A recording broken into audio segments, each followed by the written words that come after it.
তাদের সাথে আমাদের আকীদার অনেক ব্যস্তম আছে, কিন্তু তারা যখন ঐক্যবদ্ধ হলো, ইরানের ওলামারা আয়াতুল্লাহরা যখন ঐক্যবদ্ধ হলেন, তখন আমেরিকার মতো বিরাট পরাশক্তিকে তারা প্রধানত করে ইসলামী রাষ্ট্র, তাদের ভাষায় তারা ইসলামী রাষ্ট্র প্রতিষ্ঠা করতে সক্ষম হয়েছে এবং আমেরিকাকে প্রধানত করেছে। এখানে আয়াতুল্লাহ খোমেনির একটি কথা আমার মনে পড়ে, কি সাহস তার! ইমান আকীদা যাই থাকুক, আকীদার প্রশ্নে আমরা আপোষ করব না, কিন্তু এই কথাটা তো বলতেই পারি।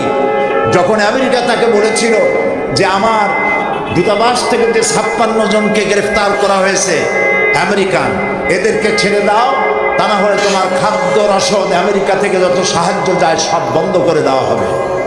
আয়াতুল্লাহ খোমেনি জবাব দিয়েছিলেন আমেরিকান প্রেসিডেন্টকে, তুমি কারে খাবারের ভয় দেখাও? যেই জাতির বছরে 1 মাস না খাইয়া থাকা ফরজ, সেই জাতি তোমার খাবারের অপেক্ষা করবে। তোমার মতো কাফেরদের খাবারের কোনো পরোয়া আমরা করি না। মুসলমানেরা যখন ঐক্যবদ্ধ হয়েছিলেন, আল্লাহ তাদেরকে বিজয় দান করেছিলেন। সেখানে ঠিক এমনি করে পাকিস্তানে যখন সর্বশ্রেণীর ওলামায়ে কেরাম মুত্তাহিদায়ে আমল, মজলিস মুত্তাহিদায়ে আমল এ নাম করে যখন একটি সংগঠন কায়েম করলো, সমস্ত ফিরকার মাকতুবায়ে খেয়ালে সমস্ত আলেমরা যখন ঐক্যবদ্ধ হলো, পৃথিবীকে অবাক করে দিয়ে ইসলামী শক্তি সেখানে বিজয় লাভ করলো। ঠিক অনুরূপভাবে বাংলাদেশ বিগত সরকার এইখানে অত্যাচার করেছে আলেমদের উপরে, এবং সবচাইতে বেশি দুশ্মনী করেছে তারা আলেমদের সাথে। আলেমরা ছিল তাদের জীবনের দুশ্মন। যে কবি তার কবিতার মধ্যে লিখেছে, ফজরের নামাজ যখন, ফজরের আজান যখন শুনি, মনে হয় যেন বেশ্যা তার খরিদ্দার ডাকতেছে। নাউজুবিল্লাহ। এই যে কবি, যে মুশরিক, নাস্তিক, মুরতাদ কবি যখন এই কবিতা পড়লো, লিখলো, তদানীন্তন প্রধানমন্ত্রী তাকে ডেকে নিয়ে জাতীয় প্রধান কবি হিসাবে তাকে পুরস্কৃত করলো। আর যে লোকটি হাদিস পড়ালো, 50 বছর ধরে হাদিসের ছাত্র বানালো দেশ জুড়ে, সেই শাইখুল হাদিসকে গ্রেফতার করে চোর আর ডাকাতদের মধ্যে রেখে দিল। বিনা কারণে 252টি মাদ্রাসা তারা বন্ধ করে দিল। এগুলি কি বানায় বললাম? এই মঞ্চে বসে আমি বলেছিলাম তাদের আমলে, নিশ্চয়ই আপনাদের মনে থাকার কথা, গারাঙ্গিয়া মাদ্রাসারে ভুয়া মাদ্রাসা বানাইছিল তারা। আমি বলেছিলাম গারাঙ্গিয়া মাদ্রাসা যদি ভুয়া হয়, তাহলে তুমি সরকার, তুমিও ভুয়া সরকার। 252 মাদ্রাসা বন্ধ করে দিল।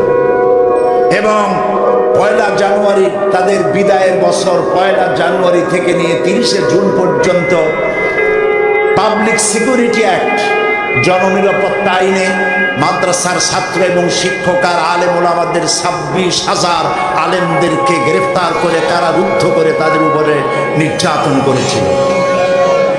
আলেম হলো তাদের দুশ্মন, আলেমদের নাম সহ্য করতে পারে না। আর নাস্তিক, মুরতাদ যারা, বুদ্ধিজীবী নামের মুরতাদ যারা, এরা তাদের কলিজার টুকরা মাথার উপর উঠায় রাখে। আর আলেম সহ্য হয় না, মাদ্রাসা সহ্য হয় না। সমস্ত কওমি মাদ্রাসাগুলি হরকতুল জিহাদ বানাবার, বোমা বানাবার আড্ডাখানা বলে তারা বলেছিল, প্রচার করেছিল। বাইতুল মুকাররমের মসজিদের ভিতরে ঢুকে মুসল্লিদেরকে পিটাইয়া মসজিদে মুসল্লিদের রক্ত দিয়ে লাল করে দিয়েছিল মসজিদকে। এগুলি বানানো কথা। এই সব অত্যাচারে অত্যাচারিত হলো দেশের জনতা, বিশেষ করে আলেম ওলামা। আমাদের মাথায় যে টুপি, এই টুপিটা কার? ফুরফুরা সাহেবের টুপি, শর্ষিনার টুপি, জামাত ইসলামের টুপি? কার টুপি? নবী করিম সাল্লাল্লাহু আলাইহি সাল্লামের দেওয়া উপহার মুসলমান পুরুষদের জন্য টুপি। সেই টুপিকে কুত্তার মাথায় পরিয়ে পোস্টার ছেপে শহরে বন্দরে সর্বত্র তারা ছড়িয়েছিল। সেই যন্ত্রণা সহ্য করতে না পেরে দেশের সমস্ত ওলামায়ে কেরাম ঝুঁকি নিলেন, জীবনের ঝুঁকি নিলেন। চাকরি চলে যায়, যাক, ইমান যেতে দেব না। ঐক্যবদ্ধ হয়ে গেল সারা বাংলাদেশের আলেম ওলামা, পীর বুজুর্গ এবং ঐক্যবদ্ধ হয়ে তারা আন্দোলন শুরু করলো। আল্লাহ তাআলা ওলামাদের ঐক্যের কারণে 4 দলীয় জোটের বিশাল অভূতপূর্ব বিজয় দান করে দিলেন। আজকে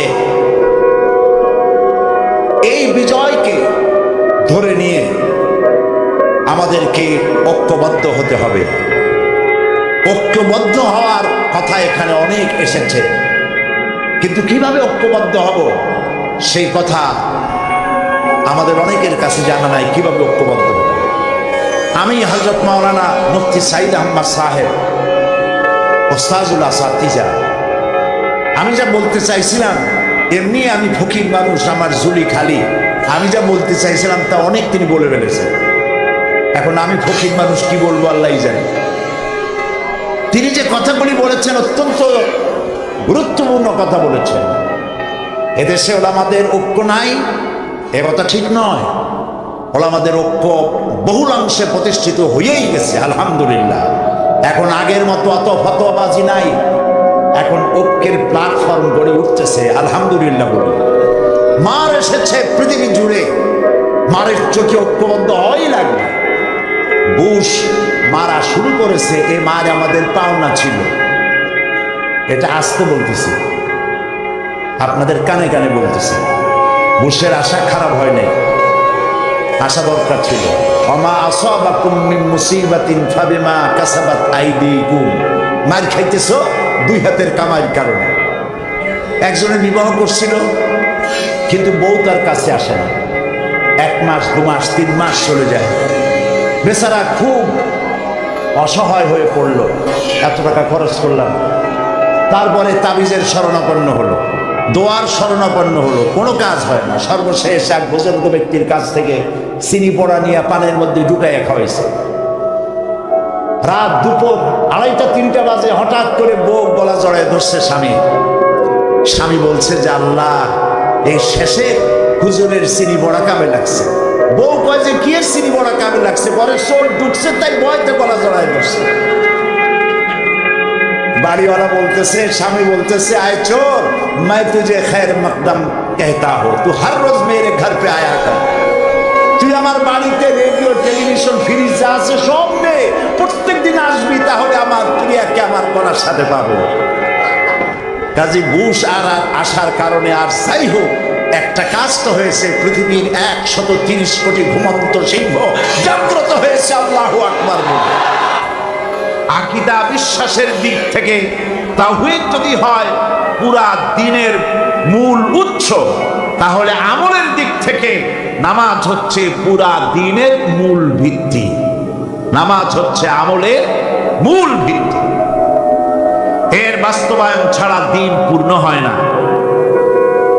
নামাজ মুমিনের কেবলমাত্র একটি উত্তম আমলই নয়, বরং নামাজ হচ্ছে ঈমানের মূল ভিত্তি। যার কাছে নামাজ নাই তার কাছে কিছুই নেই। রাসূল কারীম সাল্লাল্লাহু আলাইহি ওয়াসাল্লাম বলেছেন যে নামাজ যে ব্যক্তি পড়ে না, আল্লাহ পাকের সাথে তার কোনো সম্পর্ক বাকি থাকে না। সুতরাং এই নামাজটা হচ্ছে যে একমাত্র একাগ্র চিত্তে আদবের সাথে আল্লাহর সামনে রুজু হয়ে যাবে। কোরআনে কারীম বলছে, মুনিবিনা ইলাইহি ওয়াত্তাকুহু ওয়া আকিমুস সালাতা ওয়া লা তাকুনু মিনাল মুশরিকিন। তোমরা আল্লাহর দিকে রুজু হয়ে যাও এবং তাকে ভয় করে অন্যায় কাজ থেকে বিরত থাকো, আর নামাজ কায়েম করো, মুশরিকদের অন্তর্ভুক্ত হয়ে যেও না। নামাজ কায়েম করা, নামাজের আদেশ কোরআনে কারীমের মধ্যে আল্লাহ পাক বহু জায়গায় করেছেন। ঈমানের পর নামাজই হচ্ছে সবচেয়ে বড় জরুরি। একজন মানুষ ঈমান আনলো, যেমন কালকে একজন ঈমান এনেছে, ঈমান আনার সাথে সাথে তার প্রথম কাজ কি বলুন? বলেন প্রথম কাজ কি? ফজরের নামাজের আগে একজন ইসলাম কবুল করলেন, তার প্রথম দায়িত্ব নামাজকে আদায় করে দেওয়া, ফজরের নামাজ পড়া। জোহরের আগে কেউ ঈমান আনলো, তার প্রথম দায়িত্ব জোহরের নামাজ আদায় করা। আসরের নামাজের আগে ঈমান এনেছে, তার প্রথম দায়িত্ব হলো আসরের নামাজ আদায় করা। তার মানে হলো ঈমান আনার পর একজন ঈমানদারের প্রথম দায়িত্ব হচ্ছে নামাজ। গুরুত্বপূর্ণ বিষয়, খুব ভালো করে শুনতে হবে, ইয়াদ রাখতে হবে প্রত্যেকটি মুসলমানের। এই নামাজ কি জিনিস, কেমনে আদায় করতে হবে, আদায় না করলে কি হবে, গুরুত্বপূর্ণ এই কথাগুলি প্রত্যেকের স্মরণ রাখতে হবে। কিয়ামতের দিন মানুষ যে জাহান্নামে যাবে, জাহান্নামের জন্য, জাহান্নামে যে সব কারণে যাবে তার মধ্যে বড় কারণ কালকে বলেছিলাম, দেখি মনে আছে নাকি? বড় কারণ কয়টা? কয়টা? আলহামদুলিল্লাহ মনে আছে। আল্লাহ রাব্বুল আলামিন বলেন, ইয়াতাসাআলুনা আনিল মুজরিমিন, কিয়ামতের দিন অপরাধীদেরকে জিজ্ঞেস করা হবে, মা সালাকাকুম ফি সাকার, জাহান্নামে কেন আসছো? জবাবে তারা বলবেন, ক্বালু লাম নাকু মিনাল মুসাল্লিনা ওয়া লাম নাকু নুতঈমুল মিসকিন, নামাজ পড়ি নাই আর এতিম মিসকিনদের খেতে দেই নাই, এই কারণেই জাহান্নামে এসেছি। নাউযুবিল্লাহ। নামাজ যারা পড়বে না জাহান্নামে যেতে হবে। কোথায় যেতে হবে? আকীদাগত দিক থেকে ঈমান হলো তাওহীদের স্বীকৃতি, আর আমলের দিক থেকে নামাজ হচ্ছে তাওহীদের বহিঃপ্রকাশ। আপনি মুসলমান তা প্রমাণ হবে নামাজ দিয়ে। নামাজহীন ঈমানের দাবি মূল্যহীন। যার নামাজ নাই তার ঈমানের দাবি করার কোনো মূল্যই নেই। অনেক এরকম কথা বলে, হুজুর আমি মানুষটা নিতান্ত খারাপ, যাই মনে করে, গ্রামে রাস্তা বানাইছি, ব্রিজ করে দিয়েছি, কালভার্ট করেছি, এতিম মিসকিনদের তাও মাঝে মধ্যে খাবার দেই, বিধবারে কাপড় চোপড় দেই, মানুষটা আমি নিতান্ত খারাপ না, তবে এই মাঝে মধ্যে একটু নামাজ পড়ি না, তাতে কি আমার ঈমান নষ্ট হয়েছে নাকি? আমি বলি, ভাই ঈমানই তো নাই, নষ্ট হবে কি? ঈমান থাকলে না নষ্ট হবে? ঈমান নাই। সুতরাং একজন মুসলমান যদি নামাজ না পড়ে, নিজেকে মুসলমান বলে দাবি করার কোন হক তার না, দাবি করার অধিকার নেই। নামাজ হচ্ছে জিন্দেগি, নামাজটাই মূলত জিন্দেগি। নামাজটা কি? জিন্দেগি। আল্লাহ রাব্বুল আলামিন শেখাচ্ছেন, কুল ইন্না সালাতি ওয়া নুসুকি ওয়া মাহইয়ায়া ওয়া মামাতি লিল্লাহি রাব্বিল আলামিন।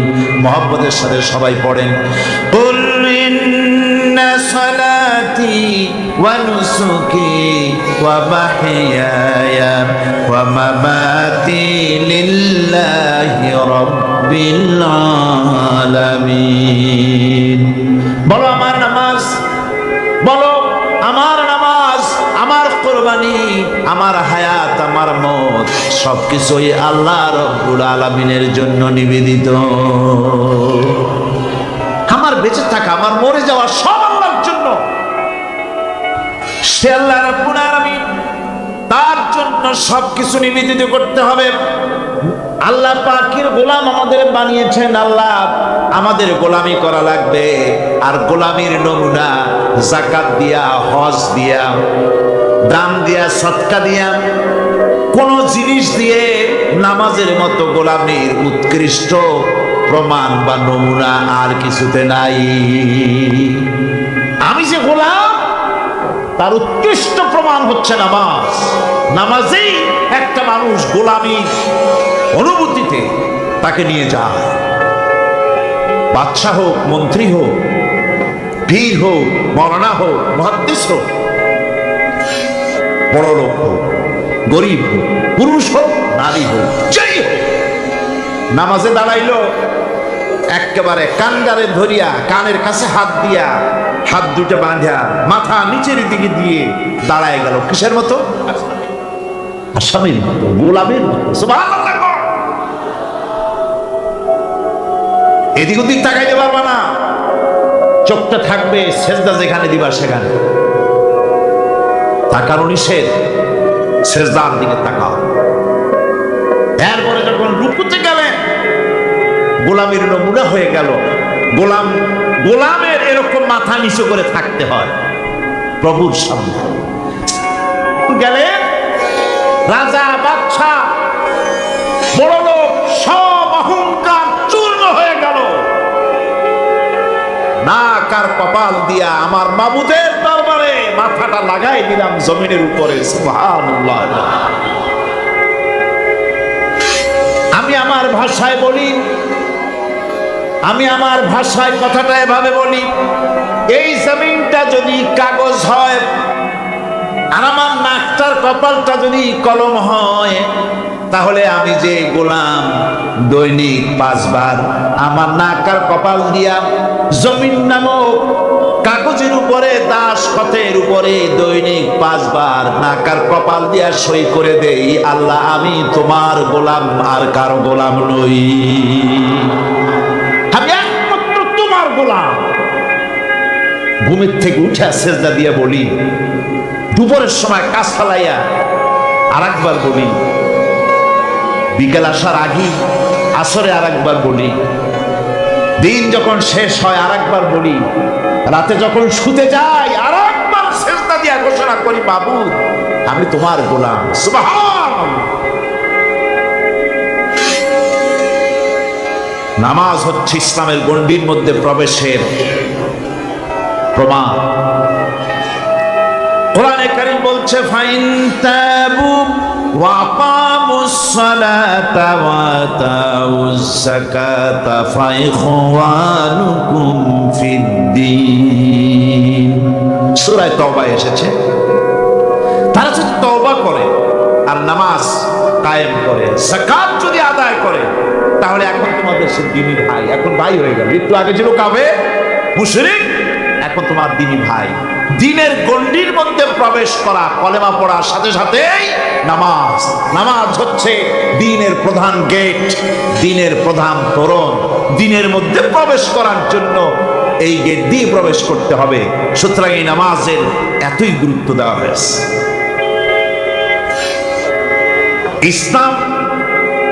ইসলাম যদি ক্ষমতায় আসে, আল্লাহর জন্য এনে দেন, জোরে কোন আমিন। ইসলাম যদি ক্ষমতায় এসে যায়, রব্বুল আলামিন তাফসীরে মাহফিল কোরআন সামনে নিয়ে আশা করে তোমার দরবারে দোয়া করি, এই বিশাল জনসমুদ্রের দোয়া কবুল করো মাবুদ গো, এই বাংলাদেশকে ইসলামের দেশ বানাইয়া দাও। দেশটা যদি ইসলামের হয়ে যায়, আইন যদি আল্লাহর হয়, শাসন যদি সৎ লোকেরা করে, রব্বুল আলামিন কোরআন শরীফে বলেন, তাহলে তারা 4টা কাজ করবে। আল্লাযীনা মাক্কান্নাহুম ফিল আরদ আকামুস সালাতা ওয়া আতাউজ যাকাত ওয়া আমারু বিল মা'রুফি ওয়া নাহাউ আনিল মুনকার। মুমিনরা ক্ষমতা এসে প্রথম যে কাজটা করবে, প্রথমে ক্ষমতা এসেই নামাজ বাধ্যতামূলক করবে। প্রথম কি? ওয়াজ নসিহতে অনুরোধ করা হবে না, বাবাজিরা আল্লাহর রাস্তায় নামাজটা পড়ে না। রেডিও এবং টেলিভিশনের মাধ্যমে রাষ্ট্রপ্রধান অর্ডার করে দিবেন, যারা আকেল বালিগ সকলের জন্য নামাজ বাধ্যতামূলক, নামাজ পড়তেই হবে। এটা অর্ডার। বেলা যখন 1টা বেজে যাবে, বেলা যখন 1টা বাজবে, সমস্ত মসজিদে আজান শুরু হয়ে যাবে। আজানের সাথে সাথে অফিস, আদালত, কল কারখানা, ক্ষেত খামার, শিক্ষাঙ্গন সব ডেডলক হয়ে যাবে। আধা ঘন্টার জন্য বন্ধ হয়ে যাবে। যারা মুসলমান অফিসে, কলেজে, ইউনিভার্সিটিতে, সর্বত্র তারা নামাজের জন্য প্রস্তুতি নেবেন। আধা ঘন্টার ভিতরে নামাজ আর খানা সেরে আবার কলেজ চলবে, বিশ্ববিদ্যালয় চলবে, কল চলবে, কারখানা চলবে, ক্যান্টনমেন্ট চলবে, সেক্রেটারিয়েট চলবে, সব আপন গতিতে চলতে থাকবে। আল্লাহর রহমত বরকত আকাশ ফেরে নাজিল হয়ে যাবে।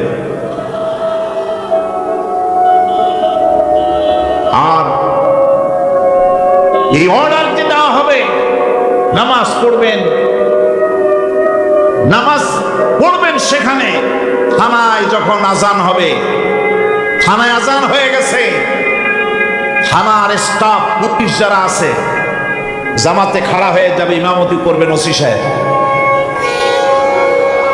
এসপির অফিসে এসপি সাহেব ইমামতি করবেন, ডিসি সাহেব তার অফিসে ইমামতি করবেন, মন্ত্রী সেক্রেটারিয়েট ইমামতি করবেন, প্রেসিডেন্ট বঙ্গভবনে ইমামতি করবেন, বিশ্ববিদ্যালয়ের ভাইস চ্যান্সেলরের ইমামতিতে সে জায়গার মুসলমান ছাত্র ছাত্রী, শিক্ষক শিক্ষয়িত্রী একজমাতে নামাজ আদায় করবে। এই যদি হয় চিত্র দেশের, অপরাধ থাকবে। থানায় ওসি সাহেব নিজেই যদি জামাতের ইমামতি করেন, এইভাবে নামাজ আদায় করেন পুলিশদের নিয়ে, জামাতে ঘুষ আর খাবে তারা? এসপি সাহেবের অফিসে, ডিসি সাহেবের অফিসে মন্ত্রীরা যদি এভাবে নামাজ কায়েম করে, তাহলে কি অন্যায় অপরাধ কিছু থাকবে সমাজে? থাকবে। সুতরাং নামাজ বাধ্যতামূলক করে দেওয়া হবে। নামাজ বাধ্যতামূলক, সকলকে নামাজ পড়তে হবে। নামাজ হচ্ছে অপকর্মের প্রতিবন্ধক। নামাজ পড়লে অন্যায় কাজ থেকে বাঁচার পর, অন্যায় থেকে বাঁচাই দিচ্ছে আল্লাহ রাব্বুল আলামিন বলেন, উতলু মা উহিয়া ইলাইকা মিনাল কিতাবি ওয়া আকিমিস সালাহ ইন্নাস সালাতা তানহা আনিল ফাহশাই ওয়াল মুনকার। হে নবী, এই কিতাব তেলাওয়াত করো যা তোমার প্রতি অবতীর্ণ করা হয়েছে, এই কিতাব তেলাওয়াত করো আর নামাজকে প্রতিষ্ঠা করো। নিঃসন্দেহে নামাজ মানুষকে পাপাচার থেকে বাঁচায়া দেয়। অশ্লীলতা পাপাচার থেকে মানুষকে বাঁচায় কে? জোরে চিল্লায় এখন কে? এই নামাজ মানুষকে অন্যায় কাজ থেকে বাঁচায় দেয়। নামাজ যে মানুষকে অন্যায় কাজ থেকে বাঁচায়, কেমনে বাঁচায়? আমরা যে নামাজ পড়ি, এই নামাজে তো আমাদেরকে অন্যায় কাজ থেকে বাঁচাইতে পারে না। নামাজি বহুত মানুষ আছে অন্যায় করে, করে কিনা? করে না? করে না? করে। নামাজি অথচ অন্যায় করে। আর আল্লাহ বলছেন নামাজিকে, নামাজ তাকে অশ্লীলতা থেকে ফিরায়। তাহলে কথা কারটা ঠিক? আল্লাহটা। জোরে বলেন, কারটা ঠিক? অবশ্যই আমার আল্লাহর কথা হক। আমি ভুল করতেছি, আমি যেন কোথাও ভুল করতেছি, সামথিং ইজ রং, কোথাও যেন আমরা ভুল করে বসতেছি, সেই ভুলটা কি আমরা আবিষ্কার করতে চেষ্টা করবো ইনশাআল্লাহ। প্রথম যে কথাটা সেটা হচ্ছে যে আমরা যা নামাজে পড়ি আমরা তা বুঝি না। কথাটা ঠিক কিনা? আমি যদি এখন প্রশ্ন করি সামি আল্লাহু লিমান হামিদা অর্থ কি কম, ফার্স্ট ডিভিশনে কয়েকটা লেটার নিয়ে ফেল করবেন এরকম লোক আছেন না নাই? সুবহান রাব্বিয়াল আলা অর্থ কি জানি না, সুবহান রাব্বিয়াল আযীমের অর্থ কি জানি না, দোয়ায়ে কুনুত অর্থ কি জানি না, তাশাহুদ অর্থ কি জানি না, সূরা ফাতিহার অর্থ কি জানি না। এমন কি উযুর মধ্যে কয়টা ফরজ তাও অনেকে জানে না। কথা কি বেশি বললাম না ঠিক বলছি? একজনের জিজ্ঞেস করলো, মিয়া উযুতে কয় ফরজ? হুজুর কি মনে করেন যে বুঝি জানি না? এটা তো সাধারণ ব্যাপার, বলেন না কয় ফরজ? উযুতে তো 17 ফরজ। কি কি কয়? হাত ধোয়া, পাও ধোয়া, মুখ ধোয়া, নাক ধোয়া, চোখ ধোয়া, জিহ্বা ধোয়া, মাথা ধোয়া। বলতে বলতে গুণে দেখা গেল প্রায় 19টার মতো বলছে। বলা হলো, মিয়া বললেন আপনি উযুতে ফরজ 17টা, কইলেন আপনি 19টা। কয় হুজুর জানি, আরো বলি না আপনাদের ভয়তে। উযু জানে না, নামাজ জানে না, তাকেই নামাজ কেমনে ফিরাবে অন্যায় কাজ থেকে? কথা বুঝতে পেরেছেন? নামাজে আল্লাহু আকবার বললাম, এরপরে সানা পড়লাম, তারপরে সূরা ফাতিহা পড়লাম, সূরা ফাতিহার ভিতরে যে সমস্ত কথাগুলি বললাম সেই কথাগুলি বুঝি না, কি বলেছি তাও জানি না। এরপরে সুবহান রাব্বিয়াল আলা বলেছি, সুবহান রাব্বিয়াল আযীম বলেছি, সামি আল্লাহু লিমান হামিদা বলেছি, অর্থ কি জানি না। আল্লাহ তা শুনতে পান, যে ব্যক্তি আল্লাহর প্রশংসা করেন তিনি তা শুনতে পান। নামাজের মধ্যে আইডিয়া দেওয়া হচ্ছে, তুমি যে আল্লাহর জন্য নামাজ পড়তেছো, প্রশংসা করতেছো, এটা এমন নয় যে আল্লাহ পাক দেখছেন না বা শুনতেছেন না। তুমি যা বলতেছো, প্রশংসা করতেছো, আল্লাহ পাক তা শুনতে পাচ্ছেন। সামি আল্লাহু লিমান হামিদা, সুবহান রাব্বিয়াল আলা। আমি মহান সর্বশ্রেষ্ঠ আল্লাহ রাব্বুল আলামিনের পবিত্রতা ঘোষণা করছি, আমি তার প্রশংসা করছি। সূরা ফাতিহা কি আমরা বলি আপনারা ব্যাখ্যা দেখে বুঝে নিন, সেগুলি আমি এখানে বলে বাকি কথা সব শেষ করতে পারবো না। নামাজে কি পড়েন সেটা যদি জানতেন অবশ্যই আল্লাহ রাব্বুল আলামিনের কথা কার্যকরী হয়ে যেত। ইন্নাস সালাতা তানহা আনিল ফাহশাই ওয়াল মুনকার, নামাজ মানুষকে পাপের কাজ অশ্লীলতা থেকে ফিরাতে পারে। আল্লাহ ইন্না বসাইছেন, নিশ্চয়ই, বেশক, অবশ্যই নামাজ পাপ থেকে ফিরাবে। কিন্তু কেমনে ফিরাবে নামাজ তো বুঝি না, নামাজ তো বুঝি না, খালি সেজদা দেয় জনমের মতো। আর সেজদা কি? নামাজে যদি দেখে ইমাম দেরি করতেছে, আত্তাহিয়াত পড়তে দেরি হয়ে যাচ্ছে, পিছন থেকে সিগন্যাল মারে, ঠিক কিনা? বেয়াদব, বেয়াদব। তোমার নামাজ, তোমার আত্তাহিয়াত আগে শেষ হয়েছে, তাতে কি হয়েছে? চুপ করে বসে থাকো। ইমামকে কাশি দিয়া সতর্ক করার অধিকার তোমার নাই। যদি ইমামকে সতর্ক করার জন্য কাশি দিয়ে থাকো, তোমার নামাজ ফাসেদ হয়ে যাবে। এটা ফাজলামি করার জায়গা না, এটা নামাজ। এর নাম কি? ধীরে সুস্থে নামাজ পড়তে হবে। অনেকে মসজিদটার মনে করে জেলখানা, ঢুকতে যত দেরি, বেরোতে পারলে যেন বাসে যান ছটফট করে। সিনেমার মধ্যে গিয়ে ঘন্টার পর ঘন্টা বসে থাকে, খারাপ লাগে না? মসজিদে কেরাত যদি একটু লম্বা পড়ে, পিছনে বসে খালি কি যে পড়ে, মনে মনে বলতে থাকে যে ইমাম এমন কাঁচা ছাড়া ছাড়ি না। আর গান যখন শোনে শুনতেই থাকে, কত মজা, ঘুম আসে। নাউজুবিল্লাহ। সুতরাং নামাজে কি বলেন সেটা আপনাকে বুঝতে হবে।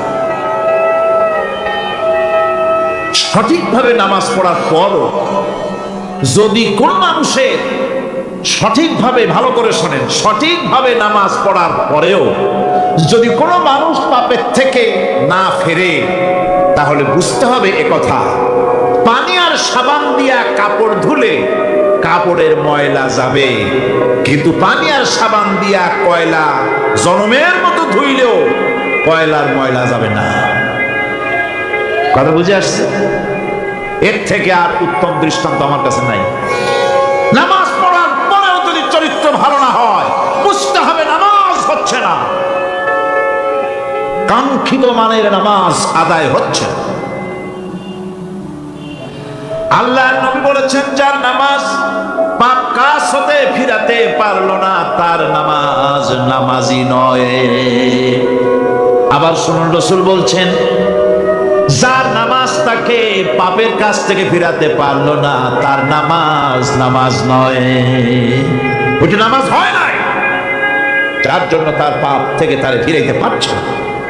আর কিয়ামতের দিন বেনামাজিরা সবচাইতে বেশি অপমানিত হবে। সবচাইতে বেশি অপমানিত হবে কারা? বেনামাজিরা। কিভাবে? ইয়াউমা ইউকশাফু আন সাকিন ওয়া ইউদআউনা ইলাস সুজুদি ফালা ইস্তাতিউন। সেদিন কঠিন সময়, আল্লাহ রাব্বুল আলামিন লোকদেরকে সিজদা করার জন্য বলবেন, কিন্তু যারা বেনামাজি ছিল দুনিয়ায় তারা সেজদা দিতে পারবে না। বলেন নাউযুবিল্লাহ। অবস্থাটা কি হবে? খাশিআতান আবসারুহুম তারহাকুহুম যিল্লাহ, তাদের দৃষ্টি নিচু হবে, লাঞ্ছনা এবং অপমান তাদের উপরে চেপে বসবে, সেজদা দিতে পারবে না। আল্লাহ আমাদেরকে ক্ষমা করুন। কিয়ামতের দিন হযরত আদম আলাইহিস সালাম থেকে শুরু করে পৃথিবীর সমস্ত মানুষের সামনে আল্লাহ রাব্বুল আলামিন সেজদা করার জন্য অর্ডার করবেন। যারা নাকি বেনামাজি ওরা আল্লাহর দরবারে সেদিন সেজদা দিতে পারবে না, লাঞ্ছিত অপমানিত হবে। যারা কোন নাউযুবিল্লাহ।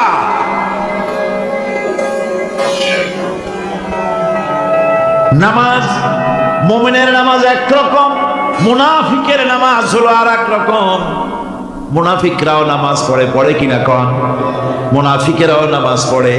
মুনাফিকরা যখন নামাজ পড়তে যায় আল্লাহ রাব্বুল আলামিন বলতেছেন ওয়াইদা কামু ইলাস সালাতি কামু কুসালা। মুনাফিকরা যখন নামাজ পড়তে দাঁড়ায়, নামাজে আসে ঠিক তারা, কিন্তু নামাজের জন্য দাঁড়ায় খুব শৈথিল্য ভারে, শৈথিল্য ভাবে দাঁড়ায়, কাহিলি সুস্তি, এ জায়গা চুলকায়, পায়জামা ধরে টান দেয়, টুপিটা ঘুরাইয়া দেয়, এদিক ওদিক তাকায়। মুনাফিকের নামাজ দেখলেই ঠিক পাওয়া যায় যে বেটা মুনাফিক। এইভাবে সে দাঁড়ায়। তার নামাজটা কি জন্য? ইউরাউনান নাসা ওয়া লা ইয়াযকুরুনাল্লাহা ইল্লা কালিলা। তাদের নামাজ হচ্ছে মানুষকে দেখাবার নামাজ। নাউযুবিল্লাহ। এখন দেখবেন এই মৌসুম আসছে, নামাজের মৌসুম, বেনামাজিদের নামাজের মৌসুম। জনসভা হচ্ছে, নির্বাচন আসতেছে, নামাজে রক্ত হয়ে গেছে, তাড়াতাড়ি আজান হয়ে গেল। টুপি না থাকলে রুমাল একটা মাথায় দিল, উজু আছে কি না আছে, আল্লাহু আকবার, যা আছে কপালে হয়ে যাক। মানুষকে দেখাবার জন্য এরা নামাজ পড়ে। এরা আল্লাহর শরণার্থে নামাজ খুব কম লোকই করে। এরা হচ্ছে মুনাফিক। দুনিয়া এবং আখিরাতে কল্যাণের জন্য একমাত্র মাধ্যম হচ্ছে নামাজ। দুনিয়া যদি কল্যাণ চাই, আখিরাতেও যদি কল্যাণ চাই, তাহলে এর জন্য কি করতে হবে? কি করতে হবে? আমার কথা নয়, আল্লাহ রাব্বুল আলামিনের কথা শুনুন। রব্বুল আলামিন বলেন ক্বাদ আফলাহাল মুমিনুন আল্লাযীনা হুম ফি সালাতিহিম খাশিউন ওয়াল্লাযীনা হুম লিয-যাকাতি ফাঈলুন ওয়াল্লাযীনা হুম লিফুরুজিহিম হাফিজুন। নিশ্চিতভাবে সেই সব মুমিন কল্যাণ লাভ করবে, নিশ্চিতভাবে। তারা হচ্ছে ওই সব লোক যারা নিজেদের নামাজ ভীতি মিশ্রিত বিনয় ভাবে, ভীতি মিশ্রিত অবস্থায় বিনয়ের সাথে যারা নামাজ আদায় করে, যারা বেহুদা কাজ থেকে বিরত থাকে, যারা যাকাতের পন্থায় কর্মতৎপর হয়, আর যারা নিজের লজ্জাস্থানকে হেফাজত করে। এরপরে আল্লাহ পাক বলেন ওয়াল্লাযীনা হুম লিআমানাতিহিম ওয়া আহদিহিম রাউন ওয়াল্লাযীনা আলা সালাওয়াতিহিম ইউহাফিজুন ওয়াল্লাযীনা আলা সালাতিহিম হাফিজুন। আর যারা তাদের আমানতকে পূর্ণ করে, আমানত এবং তাদের ওয়াদা চুক্তি পূর্ণ করে, এবং যারা নিজেদের নামাজ সমূহকে পূর্ণভাবে হক আদায় করে নামাজ পড়ে, নামাজের যারা হেফাজত করে, এরা কারা? এরা হচ্ছে উলাইকা হুমুল ওয়ারিসুন আল্লাযীনা ইয়ারিসুনাল ফিরদাউসা হুম ফিহা খালিদুন। এরা হচ্ছে সেই সব লোক, এরা উত্তরাধিকার হচ্ছে জান্নাতের উত্তরাধিকার, জান্নাতুল ফিরদাউসে আল্লাহ রাব্বুল আলামিন এই গুণ বিশিষ্ট লোকদের জন্য জায়গা করে দিবেন। জোরে বল সুবহানাল্লাহ। নামাজকে পড়তে বলা হয়নি, কোরআন শরীফে বলা হয়েছে নামাজ কায়েম করো। কি বলা হয়েছে কত দেখি? নামাজ কায়েম করো, নামাজ পড়ো। এই কথা কিন্তু কোরআন শরীফে কোনো জায়গায় আছে নাকি? এখন কায়েম করা কারে বলে? একটা গুরুত্বপূর্ণ আরেকটি বিষয়, নামাজ কায়েম করতে বলা হয়েছে। কায়েম কি? কায়েমটা হচ্ছে দৃষ্টান্ত স্বরূপ বলা যায় যে জিনিসটা সমাজে প্রতিষ্ঠিত আছে ওইটারে বলে কায়েম হওয়া, আর যেটা প্রতিষ্ঠিত নাই ওটা কায়েম নাই। কায়েম মানেই হলো প্রতিষ্ঠিত থাকা। যেমন আমাদের দেশে, আমাদের সমাজে নারী পুরুষ শিশু বৃদ্ধ সকলেই কাপড় পরা, শাড়ি পরা, লুঙ্গি পরা, এই কাপড় পরাটা কায়েম আছে, প্রতিষ্ঠিত আছে না নাই? যার কারণে কাপড় পরা সমাজে কায়েম আছে বলে উলঙ্গ মানুষ সমাজে খুঁজে পাওয়া যায় না, পাগল ছাড়া। ঠিক কিনা? একটা বাচ্চাকেও যদি উলঙ্গ হতে বলেন এখানে, 5 বছর 6 বছর একটা বাচ্চাকেও, সে কিন্তু রাজি হবে না। ঠিক কিনা?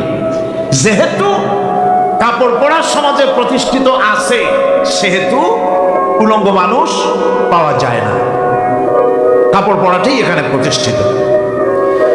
সুতরাং এখন অবস্থাটা এই হয়েছে, কাপড় পরা প্রতিষ্ঠিত আছে বলে কোন উলঙ্গ মানুষ এসে যদি এই মঞ্চে দাঁড়ায় আর বলে আমাকে একটু বক্তৃতা করতে দেন, আপনারা কি করবেন? মঞ্চে তো উঠতেই দিবেন না। উলঙ্গ মানুষ যদি কোনো চাকরি নিতে যায় ইন্টারভিউতে, তাকে লাইনে দাঁড়াইতে দেবে? দেবে না। এমনকি উলঙ্গ হয়ে যদি বাড়িতে প্রবেশ করে তার বউ দূর দূর করে তাড়ায় দেবে। ঠিক কিনা? যেহেতু সমাজের ভিতরে কাপড় প্রতিষ্ঠিত আছে সেই জন্য এই উলঙ্গ মানুষ পাওয়া যায় না। অনুরূপ ভাবে নামাজ যদি প্রতিষ্ঠিত হতো সমাজের ভিতরে, তাহলে বেনামাজি খুঁজে পাওয়া যেত না। চাকরি করতে গেলে সেখানে নামাজ মানদণ্ড হয়ে যেত, নামাজ পড়ে কিনা তা দেখে নেওয়া হতো। বেনামাজি লোক পাওয়াই যেত না যদি প্রতিষ্ঠিত থাকতো।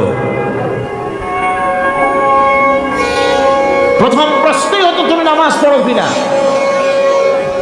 ইলেকশনে যদি একজন উলঙ্গ মানুষ এসে দাঁড়ায়, ভাইরা এবার আমার বোতল মার্কা বাক্স, উলঙ্গ মানুষ এসে ভোটে দাঁড়াইছে, আপনারা ভোট দিবেন? দিবেন। ওইটা কাপড় প্রতিষ্ঠিত আছে বলে, লুঙ্গি প্রতিষ্ঠিত সমাজে আছে বলে উলঙ্গ মানুষকে আপনি ভোট দিবেন না। নামাজ যদি প্রতিষ্ঠিত থাকতো সমাজে, বেনামাজি মানুষ যদি এসে মঞ্চে দাঁড়ায়া যতই বলতো আমি ক্ষমতায় গেলে এই করব সেই করব, নামাজ প্রতিষ্ঠিত থাকলে পরে বেনামাজিরে কেউ ভোট দিত না।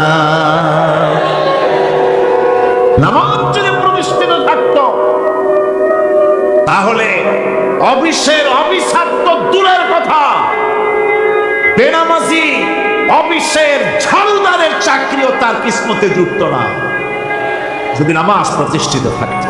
এর নাম হলো নামাজ কায়েম হওয়া। নামাজ কায়েম থাকলে এই অবস্থার সৃষ্টি হতো।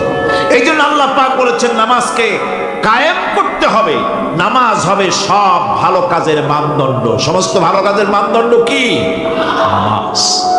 নামাজ আমাদেরকে বড় রকমের শিক্ষা দেয়। কি শিক্ষা দেয়? নামাজ আমাদের শিখায় ঐক্য আর ভ্রাতৃত্ব। ভ্রাতৃত্বের আর ঐক্যের শিক্ষা দেয়। এক নেতার আনুগত্য করা শিখায়। জামাত যত বড় হোক, ইমাম হবে কয়জন? একজন ইমাম হবে। আর এই ইমাম মানে কি? নেতা। ইমাম মানে কি? নেতা নির্বাচন শিখায় নামাজে। নেতা নির্বাচন কে শিখায়? নামাজ শিখায়। বোঝেন খুব ভালো করে। কিভাবে? মনে করুন চট্টগ্রাম শাহী মসজিদে ইমাম প্রয়োজন। এখন সেই ইমাম নেওয়ার জন্য ইন্টারভিউ কল করা হলো, বিজ্ঞাপন দেওয়া হলো পত্রিকায়। অনেক আলেম আসলেন, ইন্টারভিউ বোর্ডে যারা বসলেন তারা ইন্টারভিউটা কিভাবে নেবেন? যার মাথার চুল লম্বা বেশি তার ইমামতি দেওয়া হবে, যার লুঙ্গিটা পায়ের গিরার তলে তারে দেওয়া হবে, যার নোসটা মুখের মধ্যে গিয়া ঢুকছে হাসি দিলে বুঝাই যায় না হাসে না কান্দে। তারে দিবে, দাড়িগুলা কামাইছে তারে দেবে। সিগারেট খায়, বা অবশ্য চট্টগ্রাম আর সিলেটে সিগারেটের ফতোয়া ভিন্ন রকম। বরিশালে আমি যেখানে জন্মগ্রহণ করেছি, আমার এলাকায় কোনো আলেম যদি সিগারেট খায়, মসজিদের ইমাম তো ভালো, মসজিদ ঝাড়ু দিতেও ঢুকতে দেবে না মসজিদে। এটা এই এলাকার এক রকমের কায়দা। আমি এটার ব্যাপারে কথা নাই বললাম। তো আপনারা খুঁজে দেখবেন সে সিনেমা দেখে নাকি, মিথ্যা কথা বলে নাকি, বউ পর্দায় থাকে নাকি। এগুলি মাইক্রোস্কোপ যন্ত্র দিয়ে ইমামের মাথা থেকে পা পর্যন্ত দেখবেন কিনা কন।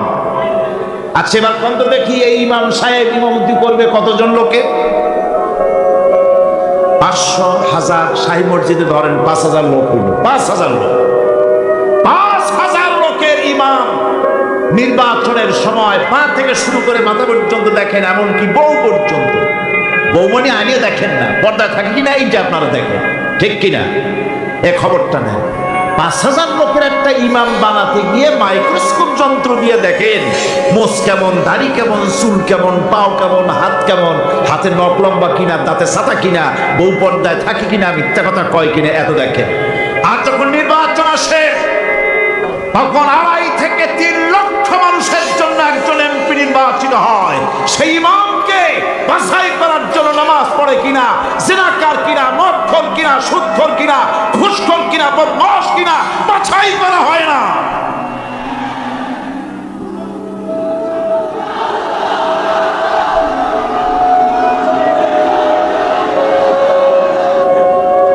নামাজ আমাদেরকে এটা শেখায় ইমাম কেমনে বানাইতে হবে। কন সুবহানাল্লাহ।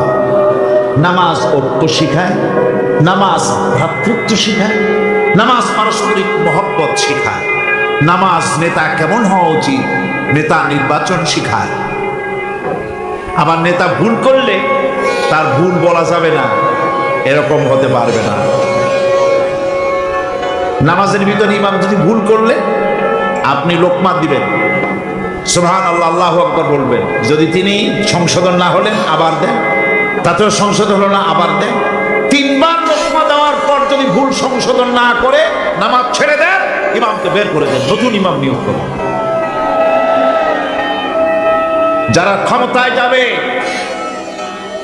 আপনি রাষ্ট্রের ইমাম যারে বানাবেন, সেই রাষ্ট্র ইমাম যদি জনগণের ইচ্ছার বিরুদ্ধে যদি চলে, 1 বার লোকমা দেন, 2 বার লোকমা দেন, 3 বার দেন, তারপরেও যদি না নামে, খাট ধরে নামেন।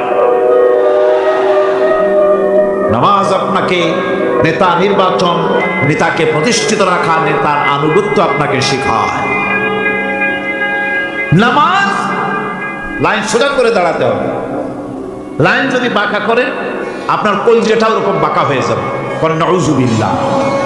নামাজের কাতারে যার কারণে নামাজের কাতার বাঁকা হবে, পুরা কাতারের জন্য আল্লাহর কাছে ওই লোকটা দায়ী হয়ে যাবে। নামাজ শৃঙ্খলা শিখায়। সুবহানাল্লাহ করতে ইচ্ছা করে না? নামাজ শৃঙ্খলা শিখায়।